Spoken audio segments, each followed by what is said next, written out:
Welcome, welcome, Bridgette Fortenberry. I'm going to let her take it away. Good morning, everyone. My name is Bridgette Fortenberry. I've been an educator for more than 20 years. That seems strange to me. I have served as an English teacher for 12 of those years. I love teaching others and I love helping others. So today has been a dream to me, despite the nervousness that I had earlier this week. So come along for the ride as I tell you how I've been able to bring some balance despite all the craziness that's going on in our world around us. Hopefully, one of the tips you can take away with you.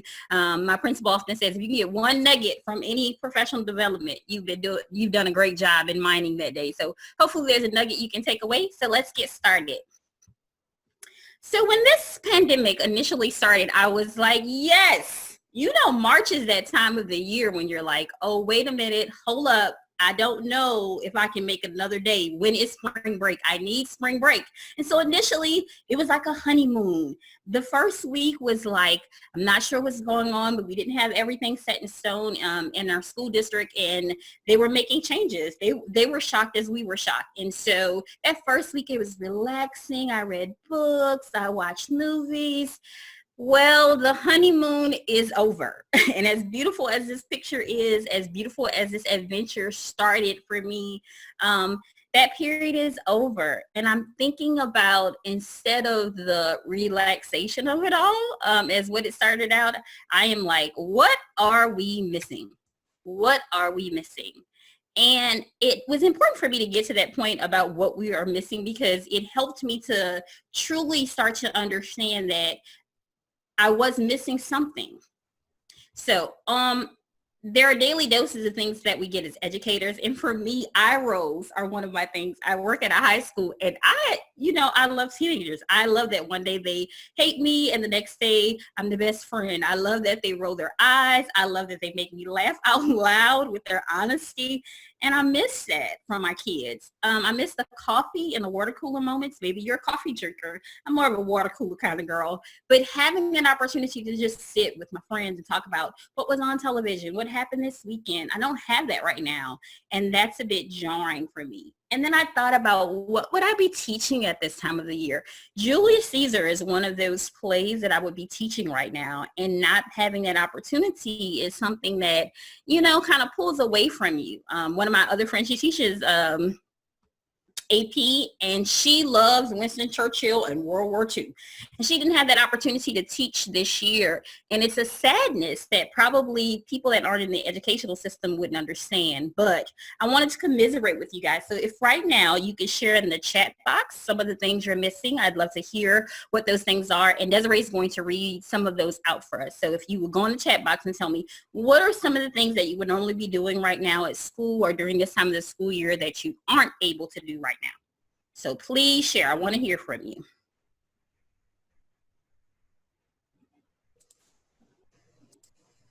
We have field day. We're missing field day. We're miss hugging students, chatting with students and staff for sure. Waiting on some more to roll in. Just the smiling faces. Oh, yes. Breaks in Spanish class, getting ready for 5th grade graduation. Oh, graduation. Hugs and eye-to-eye moments when seeing the light bulb go off. Yeah. Greeting them at the door with our individual unique greetings. I make all of my seniors write graduation speeches. So moments from 3rd graders. I miss teaching 1st grade math, testing season, and graduations, prom, pep rallies. My students, we are all here with you, Bridgette. We are all missing something. Missing my kinder graduation and my kinder writing their own. With my students, senior night. Oh, yeah. Everybody is loving. We all are missing something. So we're here. We're feeling this. End of the year projects and presentations. On, guys, but we'll let her get back to talking. We're all Oh, thank you guys so much. Like, you sharing some of your moments that I don't necessarily get to enjoy as someone who works at the high school level. Thank you for sharing that. And for my fellow high school and middle school people, thank you for sharing. I also want to talk a bit about some of the personal things that you do that you aren't able to do right now because you're not going into work, that drive to and from work, the audio books you might listen to as you commute into work. Maybe you listen to NPR in the morning and they have fantastic podcasts, or if you're like me, you jam out in the car, and that does not mean I cannot jam out at home, but it's different having that separate time to do that. So acknowledging what you miss really is important. All right, so once I realized I was missing some things, I went and I had a moment and I got calm. Of course, I talked to my friends, but I said, I got to bring back some of my habits because honestly, you guys, that first week, like I said, was very relaxing. I mean, I checked in on my email and stuff, but I wasn't, doing all the things I do as a teacher. So I came up with a few things. So here are habits that I have put back into my life that have helped me tremendously. And maybe just one of these you haven't done that can make a difference. So number one, the alarm clock rings. The first week I was away from school, I got up at my normal time. Yes, the lovely hour of 4:30, but that's my time. I understand if that's not your get up time. You're a normal human being. But I do believe it's important to have an alarm clock ringing because we've been away from school so long, I don't get up at that time anymore. But now I have an alarm and that wakes me up. When I get up, I take that time to center myself, to focus, to really hone in on just taking that time for me. I don't care if you have 2 minutes, 5 minutes, 20 minutes. When your alarm goes off on your phone, I want you to turn it off because that sounds as annoying. But then I want you to take some time to just focus on you. And I understand with spouses and partners and children, this is more difficult. But in that little time, what I don't want you to do, however, is get on your phone to check social media, check your emails, check your texts. Before you pour into anybody else that day, I want you to give yourself the opportunity to be taken care of. So take your 30 seconds, your 2 minutes, your 5 minutes, your 20 minutes, and use that time after your alarm goes off to get going. And I came up with a to-do list of 3 things. I am an overachiever, so I want to have 15 things that I want to get done in a day. But the reality of it is this quarantine, it's a little hard to do 10. So I got down to 3 and I accomplished them. So it's good. So the first thing is health. What is important for my health? For me, making sure that I eat 3 times a day. At school, there seems to be a little clock in me. I got to eat before I get to work. A coworker will say, hey, did you grab something today? I know to eat at dinner, but because of the time and being stuck inside, I kind of want to make sure that I eat. Another thing is self-care. Working out. I try to work out at 3 to 4 times a week. Having that time to work out is really important. And then finally, what do I want to accomplish for work today, or what is required of me to accomplish for work today? Is there a team meeting? Is there a staff meeting? Is there a parents I have to call? But I figure out what those big 3 things are that I need to accomplish that day, put them on a Post-it, and it makes me feel good. If you don't want to waste Post-its, go ahead and put it in your phone. But those 3 things make you feel accomplished in a way that you might not normally feel, but it keeps you grounded and centered. All right. The next one is a biggie. It's called the clothing swap. Whether you are more of a casual girl or guy, or maybe you are a diva or a fancy folk, whatever you want to call yourself, there should be a clothing swap. If you're a more relaxed person, honey, I'm just saying have a pair of pajamas for when you wake up in the morning and a pair of pajamas for when you go to sleep at night. That switch triggers to your brain, hey, something new is happening, and it'll give you a little boost. Or maybe you're a person who needs to put on polo and some khakis, or maybe you are in need of putting on a sundress, just something to trigger to your mind, hey, something new is happening. It seems so little, but I know on the days when I actually get up, actually get dressed, it makes a huge difference in my day. The next thing is physical separation. Go somewhere. I know many of us don't have a huge house. We are educators. And if we have children, we have even less space to ourselves. But we do want to find a space, whether it's the dining room table or if you are blessed enough to have an office. Go sit in that separate place. It makes you feel like you're going into somewhere to do something. Have your laptop or your Chromebook or your iPad and your paper, if you have it, and pens. Have that little corner. Doesn't have to be huge, but have that space to go in, and it changes your mindset. I was blessed this December with a gift from one of my friends. Oh, she's amazing. She bought me a Fitbit. And I was like, yeah, wanted one of these. So when I finally got it all set up and I was using it, it was great when I was at work because I'm always on my feet like most educators are. And it was telling me how many steps I was taking. And I was like, oh yeah. Well, in quarantine, when I had it on my wrist, it was telling me that I was not getting up. It even buzzed 10 minutes before. And it was like, hey girl, get up. And I was like, and at first I ignored it. But then one day I got up and I started walking, and I have been inside for most of this quarantine, but I walked from my living room to the back bedroom and the living room a few times. If you have kids, take them with you when your Fitbit buzzes or your Apple Watch buzzes. Or if you don't have either of those and you have a cell phone, set the timer 10 minutes before for a few hours a day, just to go on that walk, that movement. And then get the outside in you. Again, for most of this pandemic, I have been inside because every time I go outside, my neighbors are everywhere. And I'm like, people, he said stay at home, or she said stay at home, depending on who your governor is. But they're everywhere. So in order to get the outside in and not have to interact with the whole universe, I have started opening my blinds so I can get some of the sunlight in, and just getting that vitamin D from the sun has really, really improved my mood. So any of these tips help to bring back those habits, might give you a little boost that you haven't had so far. Okay, social emotional component. There's been a big push in the educational field for social emotional learning. And because of that big push, I wanted to kind of talk with you about how we need to address the social emotional learning of the little people that may be in our homes. So what you give off impacts how they see. Perception is reality. One of my former bosses used to always say this: perception is reality. So if your children see you stressed or worried, they pick that up and they take that on for the most part. Yes, there are those amazing children who don't, but most children do. And so what I'm asking is that you might consider these two places that might give you a little hope.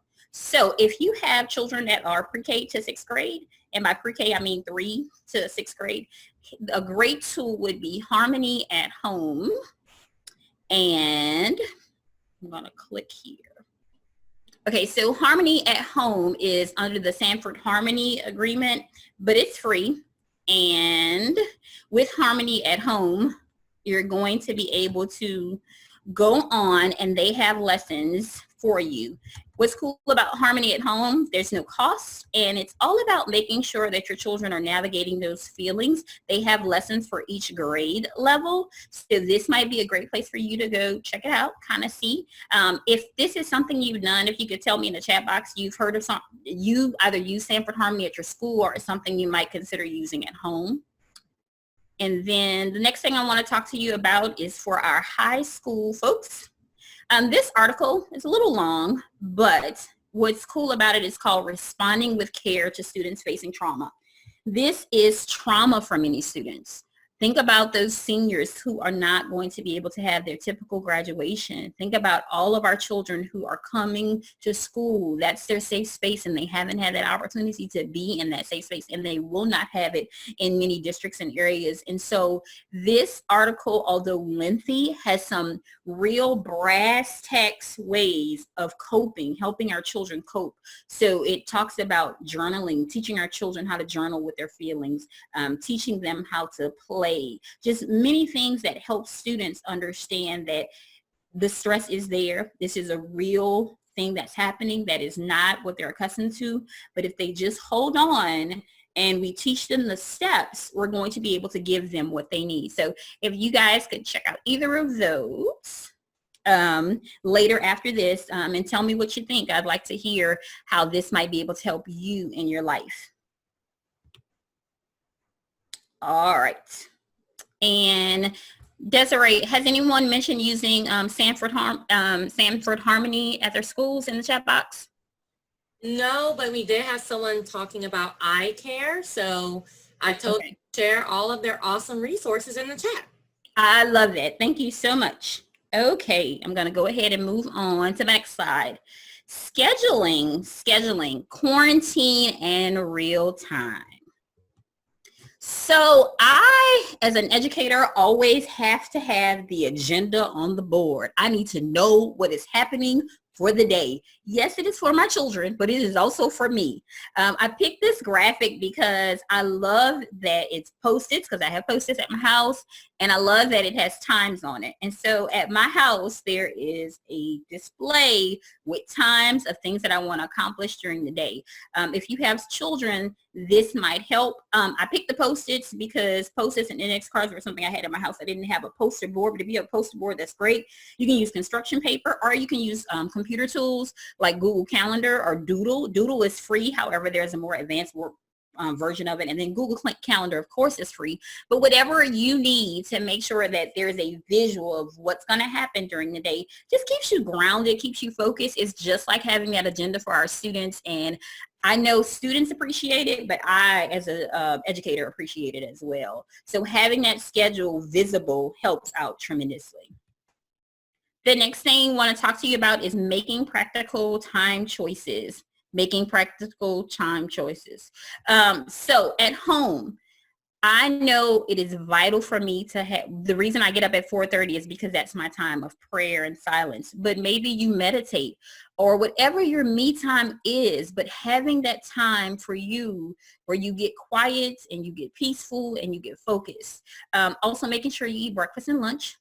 You can take bathroom breaks, which is a blessing. I know sometimes as educators, we don't get to do that because we're rushing, but being able to go out and take those bathroom breaks, and then making time to talk with family and friends. Put that on your schedule if need be, even if it's just in your phone or in your planner, but write down that time, get to that time that you talk about, talk to family and friends.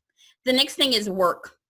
Think about when you're going to clock in. I know some school districts have a time clock in that you do once you get started for the day. Don't forget to clock in. Make sure you have a timer, an alarm for that. Logging in to the computer. Think about what time you're going to teach class and how long are you supposed to teach class. Is it 30 minutes? Is it an hour? What does that look like? Answering emails. Give yourself set times to answer emails. I know you're going to get alerts all day long about answering emails, but tell yourself when you're going to answer the emails, whenever works best for you. But don't try to teach class and answer emails just because you're getting the alert. Have a set time to answer those emails. And then taking and making calls via Google. One of my friends, she is awesome about this. She has a Google number. So parents can contact her via her Google number so it's not going to her personal cell phone. And she does a great job of calling them back. But again, even to her, I say, make a time to answer those calls. Don't try to always get back to people immediately because it can be overwhelming for you. And you've got to learn how to acknowledge how you feel, what's happening, and make practical time choices about what needs to occur in any given day. So Zoom calls. There are so many memes about these Zoom calls and these Google Meets and these Google Hangouts that have had me laughing uproariously about how to angle the camera and get backlighting and making sure you have on pants. All of that is hilarious. But if you're like me, you are tired of Zoom calls. So in the chat box right now, if you could tell me, are you excited about Zoom calls, tired of Zoom calls? Let me know how you feel.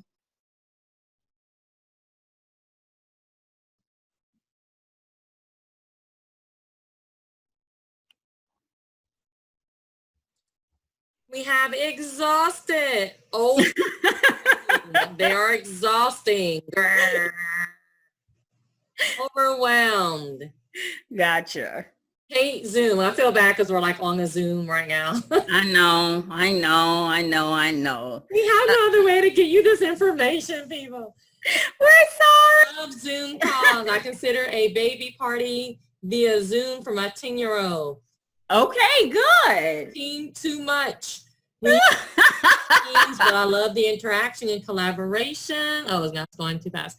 Collaboration makes me feel like I'm at school. I have an average of 4 hours of Zoom a day. Wow, that is a small lot. Talk, happy face.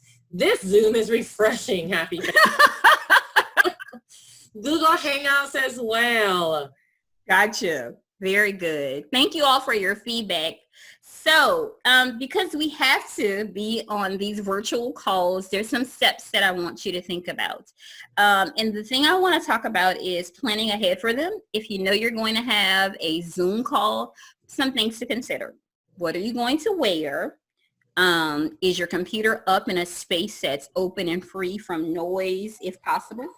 Do you have headphones so that you can hear what's going on in the call and you can also be focused what's going on in the screen? And if you notice to the left, I have a notebook and pen. I am a Luddite, so I'm very archaic in many of the things that I do, and so I don't rush to do things the most technologically savvy, if not for my best friends who push me into this. But I do know how to do things, but I just prefer, particularly in a staff meeting, when people are looking at me, that I have pen and paper. If I have my cell phone, I'm going to be distracted. I'm going to want to do social media. I'm going to not do what I'm supposed to be focused in on. And so really want to consider that when they can see you, you want to make sure your clothing's right, your computer is up and working properly. If possible, have headphones so you can hear and be focused. And maybe you want to do a little old school like me and do a virtual staff meeting with a notebook and pen in your hand.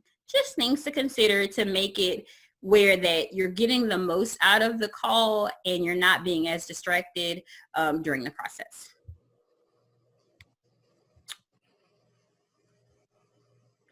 All right. So as I mentioned earlier, scheduling, I was thinking about when we go back to work. And so these are some of the things that I've learned about how to use your ancillary or planning period. Please understand, I know that this is probably geared more to middle school and high school people who have an ancillary or planning period. But if you're in an elementary school and you have any time to yourself, you may want to consider these, but I understand if you can't. Please understand, I thank you for what you do every day, and I appreciate the time that you devote to our children. So don't think that I didn't think about you, but if you are someone who has an ancillary or planning period, here are a few tips that might work for you. So the first thing is jot down what you want to accomplish on a sticky note. You know what I just realized? I love sticky notes a lot. I use them a lot, but I recycle. But jot down what you want to accomplish on your sticky note. That's just easier for me because me having to run around the school to different offices or different classrooms, I know what I need to get done, and I have a little reminder when I get there. Avoid the teachers with nothing to do but to talk to you. You know those people. They don't have anything to do. Somehow their papers are always graded. They're always free. That is not your truth. So try to avoid those teachers. And you might have to be blunt and honest and say, hey, you can sit and talk, but I'm going to grade these papers. Also, be realistic about your time during your planning period or ancillary time. If you have 30 minutes, you are not going to be able to get everything you want done because we're overachievers as teachers. But be realistic about, hey, I need 5 minutes for this, 10 minutes for this, 20 minutes for whatever it is, and then use that time wisely. Use part of your time to decompress during that planning period. Have those moments where you just breathe. Literally 30 seconds to a minute where you just breathe. My Zumba teacher, she is very good about talking about breathing, and it's something I struggle with. So during your planning period or your ancillary time, taking those moments to literally just sit and breathe in, breathe out, make a huge difference. And then finally, re-energize. You need to get up and walk if you haven't been able to walk as much or only been walking around your classroom. Grab a snack. It can be something small like hummus and carrots, or you can grab some grapes, or if you are a chocolate girl, get your tiny piece of chocolate and go for it. Or maybe you just need to listen to some music. You've been listening to our darling angels' voices and you need some music in your life. Whatever it takes, but use that time wisely. Know that you can't do everything, but you can get a lot done during that time. Okay, so the next slide is about grading. As we sit in quarantine, I think sometimes we forget that we have skill sets that we've built over the years. And because that's the case, I want to talk about grading and what I've learned from real time. So with grading, you have to be honest. If you notice the picture of the coffee shop, it's probably funny to you seeing as how I said that I don't like coffee. But the reason I have that there is because of my phenomenal friend, Nicole. She and I have been friends since we were student teachers. Oh, goodness. That was almost 16, 18 years ago. And during the first few years of me teaching along with her, she would say, hey, I'm going to the coffee shop. Like, what are you going to the coffee shop for? She's like, to grade papers. I go 2 times a week and I grade papers. I was like, what are you talking about, Willis? And she was like, I go and I grade papers at the coffee shop. And I was like, okay. And I kind of looked at her weird. Now, I shouldn't have, because grading as an English teacher is a lot, but grading as any teacher is. And I didn't have a balance. I didn't have a set plan. I didn't. But I should have learned for her. It took me a few years. Within those few years, Nicole had a daughter, and she was still going to the coffee shop. Her and her husband had worked out that he would either pick up the kids, or she would leave the kids leave the children at aftercare, or at the daycare a little bit longer so she could do it. But she still does it. She goes to the coffee shop 2 times a week, and she spends like an hour or 2 there just grading papers. And she gets it done, and she's not overwhelmed. And eventually I learned from her. Again, I am not a coffee shop girl, but I found a space for me to do it. So here are some of my tips for helping grading be better. Be honest with yourself. Are you a person who can sit amongst people and grade papers, or do you need solace? Are you a person that needs the noise of a coffee shop or a restaurant, or you need music like classical or jazz, or you're someone who needs absolute silence? What do you need? The next thing I want to ask you to ask yourself is carve out specific time and place to grade. Especially now that we're in the pandemic, I want you to find a space to grade. It might have to be in the car. It might have to be after the kiddos go to sleep. It might have to be after your spouse goes to sleep, or your partner goes to sleep because they want to talk to you. But carve out a time and a place to do your grading. The next thing is going to be rubrics equal sanity. And I know most of us educators know all about rubrics, but for me, when I was younger, I didn't know about rubrics, and it was difficult for me to grade because I was working myself out. So there's a cool place called iRubric, and it's free. Yes. Notice there's pricing here. So it can be more expensive, but that's not the one you have to use. But there are many free rubrics, and iRubric is here. They have tons of rubrics there. You can shift, alter them. I just found that when I graded with a rubric, it was just much easier for me to do. And I'm sharing that with you, not because I think you're not intelligent, but if you never graded with a rubric, it can be a life changer for you. So just think about it, consider it as a possibility. I'm going to close all tabs. Okay. And then last but not least for grading, I need you to have off-limit times.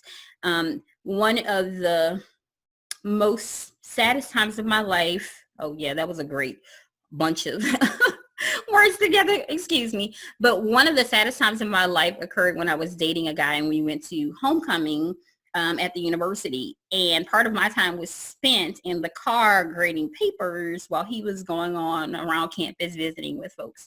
And yes, I eventually did get out of the car to go to the game, but I missed out on so many opportunities to just be with him and laugh with him and meet with his friends and things. And I did get an opportunity at the game, but I could have had more time had I just said, this is the weekend, this is off limits. Life is weird during this quarantine time. I don't know what your carve out time is going to be, but I do want you to have some off limit times so you're not missing opportunities to share with the ones that you love. All right, parent communication. It's amazing. I will tell you this. I love teachers, and I love that we are devoted to what we do. We care about parents. And more than ever, I have been laughing because one of my sisters, she sends me all these memes about teachers and what parents are saying, and comedians are saying these things. And they're all like, please, we'll do anything. We love you. Thank you so much. And that's lovely on the memes, and they're funny. But the reality of it is, you are a parent, some of you, and then some of you are dealing with parents. And parents, who are also teaching are doing a lot. You're teaching, you're cooking, you're working, you're purchasing food. You might be taking care of a mother, a father, a mother, a father-in-law, or a grandparent, and you're trying to love your spouse or your partner during this time. All of that can be overwhelming. So it's good during this time that you really consider the circumstance and have patience with your parents.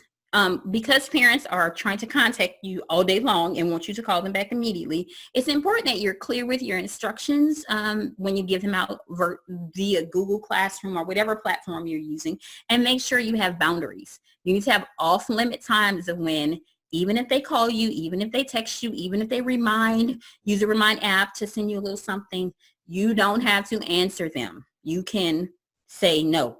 Okay, you can say no. The next thing is I want you to use the 6-hour rule. I know, extreme. But the reason I want you to use the 6-hour rule is because you are not your normal self.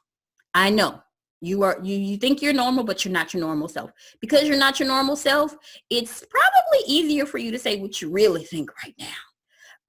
But before you respond to an email that requires a response, make sure you give yourself some time before you answer back, particularly if they email you in the evening hours, again, with the off-limit times.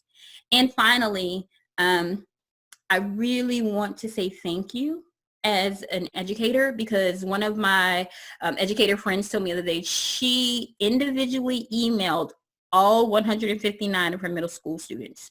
And I was like, wow, that is amazing. And she told me this, she said of those, one of the things that stuck out was the one that was negative, the parent that said to her some not nice things about all of their frustration and stress. Or of the 159, she had a few parents that didn't respond at all. They didn't say anything. It's easy for us as humans to think about what didn't go well, but I want you to know I thank you for what does go well, how you pour into their lives, how you care about them, how you send out messages. I know some of you have made TikTok videos. I know some of you have done parades. I thank you for what you do. And please, please, please do not allow negativity or the lack of a response keep you from understanding that what you do matters. Who you are is valued. You are important. And I thank you for reaching out to those parents. I know how much they appreciate it, because I have a lot of friends that are parents and they tell me every day they just thank all the teachers for what they've been doing this year. All righty, relationships. Woo! They are important. So I love this side. It says, oh, how I love you. Back to the very beginning, if you heard me, I said I've read 30 books during this time. Yes, I know I'm a nerd, but most of us are, so it's cool. But reading, because I've read so much that has been nonfiction and that has been so unique, what has dawned on me is that love and what it means to different people means different things. And so while I was reading, it's really kind of made me consider the picture at the top with the friends, all my friends that I haven't been able to see and spend time with. And then also personal relationships with your spouse, your partner, your girlfriend, your boyfriend, your wife, your boo, whoever that person may be. So I want to talk about what are some things we can do with our relationships. Relationships take work to work. So since that is the case, I want to talk about how that happens, what that looks like. So the first thing I want to talk about is going to be lunch dates via Zoom. And when I say lunch dates via Zoom, I am not talking about my loves. Well, they are my loves, but they're my sister friends. We do lunch dates every couple of weeks. And my sister friends are so amazing. We get on the call and we just laugh and talk, and we all eat our different dinners in different places. Some of us are cooking our lunches for our families. Like one of my friends, she's an associate principal. So during her lunch break, she can't just, it has to be short. And so she is cooking dinner or lunch for her kids while we're on the Zoom call and feeding them so she can get back to work once we get off that Zoom call. So Zoom calls don't always have to be bad. They can actually be good. Just having an opportunity to just talk and laugh and share. It's almost like we're at the restaurant again. And that just has blessed my soul every few weeks, just having that time. I've already put in my request for next Friday. We need to meet again. So it's just been good. The other thing is the dance party. My cousin, who is also my Zumba teacher, she's amazing. She had a birthday and she had a Zoom dance party, and we had a good time. There was great music. It was 80s themed. I know it might feel kind of weird because you're in a house by yourself or you're with your family, but turn on some music, call up your friends, and jam to it. It's a good time. The next thing I want to talk about is date night. I know you've been with this person, you see them every day. Why do you need a date night? Because it is everyday, regular. You're probably a little too relaxed, but I'm not saying anything because I'm a little too relaxed myself. But I'd like you to consider eating off real plates, not paper plates, forks and knives, waiting until after the kids go to bed, or if your kids are late sleepers, it might need to be a breakfast event. But having time, that one-on-one where you look into one another's eyes and you sit and you enjoy one another and you talk. Just having those moments that are away from sitting in the bed watching TV or sitting on a sofa, but sitting at a table, looking into one another's eyes, eating something a little different or special from the kids, and just enjoying one another. The next thing is also going to be a movie night. I know you've seen all the movies. You have binged a whole bunch of stuff. There are more movies, which is a lovely thing. So find a new movie, something you haven't seen before.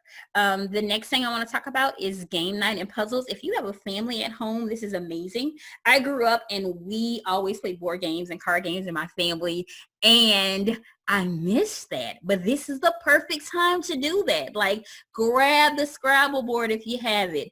Grab the Taboo, Trivial Pursuit. Hey, grab the cards. Let's play spades and rummy. Let's get down to it and have a good time. So I want you to think about how you can do that.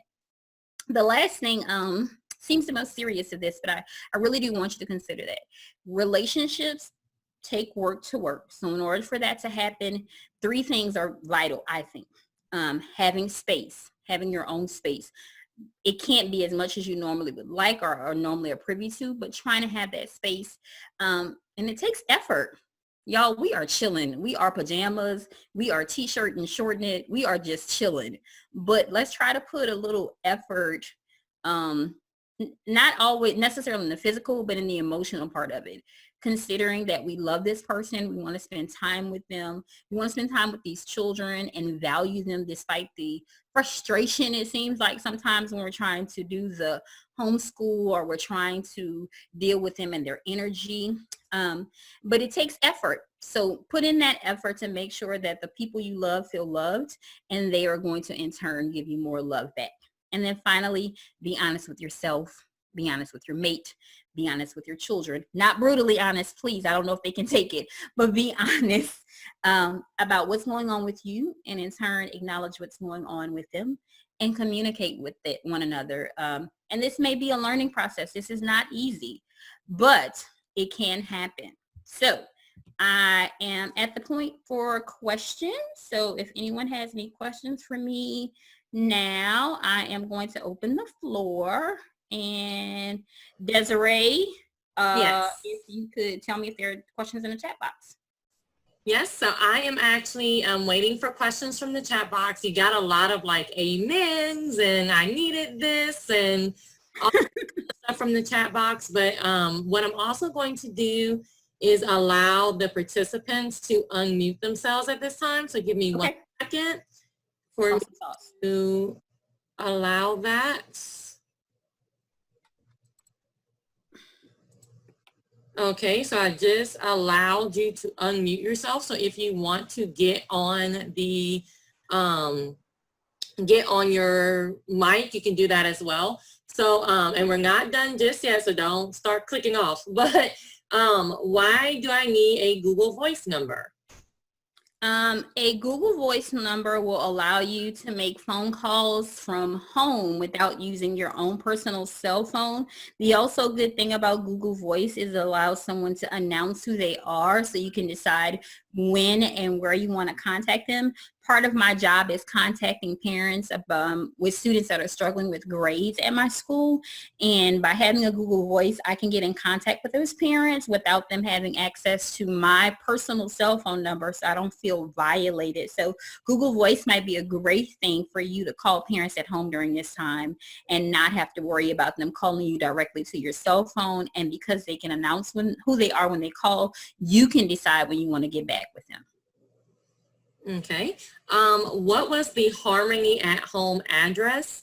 And I do want to say, if you sign in, which I will help people sign in at the end of this, you will get this PowerPoint, so you'll be able to click on stuff. But what was the Harmony at Home address? It's sanfordharmony.org, Sanford, SANFORD, harmony.org. It's a free website. Many elementary schools use this at home. What I love about Harmony at Home, though, it is geared to parents. So you don't have to try to do like teachers do just every day of the week, but you can do it once a week, or you can do it at the beginning of the week. It's just a good way to ground your student to your child. I'm saying student, but I really mean your child at home, because we need to talk to them, because their teachers talk to them before they get them started with the lesson. And by talking to our babies before we try to homeschool them or teach them a lesson, allows them to acknowledge that this is a scary time. This is not what they're accustomed to, and they can talk out how they feel, and then they're emotionally and mentally ready to tackle the assignments that have been put forth for them by their teachers. Okay, what is, like, my parents already have my cell phone, so what is a nice way to transition them into the Google Voice number? What I would suggest is that you send out a Remind if you have one, and Remind is easy to set up for a small class. There is a cutoff for it now, but you can send a Remind that says, if you all could transition to my Google Voice, I appreciate it. It's easier for me to manage, and I can keep track of it to send this information to my administrator.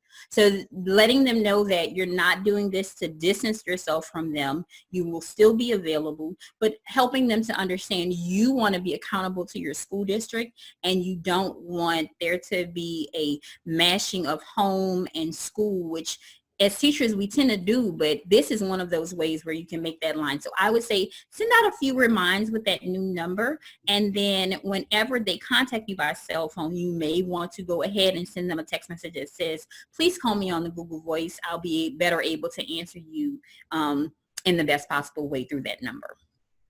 Okay, she said thank you. She likes that. We have some other suggestions, like just saying new phone, who this? And, and she made a suggestion of just saying don't call me no more. So whatever, however y'all want to handle that. Any other questions, guys? You can unmute yourself, or you can type it in the chat box. What are some of the good books you've read?